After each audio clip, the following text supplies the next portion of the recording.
ከብዙ ወንዶች አጥንት ውስጥ የማይወጣ ከባድ ጸጸት ምን እንደሆነ ታውቃላችሁ? ዛሬ እሱን ልነግራችሁ ነው የመጣሁት። ከዛ በፊት ግን ይህንን የፍካት አካውንታችንን ፎሎ አድርጉ።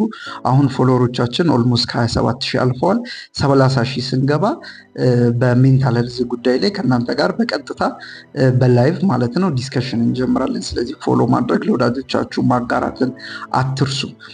በጣም ብዙ ወንዶች ሊጸጸቱበት የሚችሉበት ጉዳይ ምንድን ነው? በሪሌሽንሺፕ ውስጥ ፍቅረኛቸው በጣም አፍቃሪ ሆና በጣም የምትወዳቸው ለሪሌሽንሺፑ ሁለንተናዋን የምትሰጥ ከዛም ደግሞ ስለ ነገ በጣም የምታስብ ሆና እነሱ ግን ዲስሪስፔክት አድርገዋት ማፍቀሯን እንደ ሞኝነት ቆጥረውት መውደዷን እንደ ፋራነት አይተውት ልቧን ጎድተው ውስጧን ሰብረው ከሄዱ በኋላ እንደዚህ አይነት ሪሌሽንሺፕ እንደማይገኝ ሲገባቸው እንደሷ አይነት አፍቃሪ ማግኘት ቀላል እንዳልሆነ ሲረዱ ያኔ በጣም ይጸጸታሉ። ስለዚህ ወንዶች አንድ ነገር ማስተዋል አለባችሁ።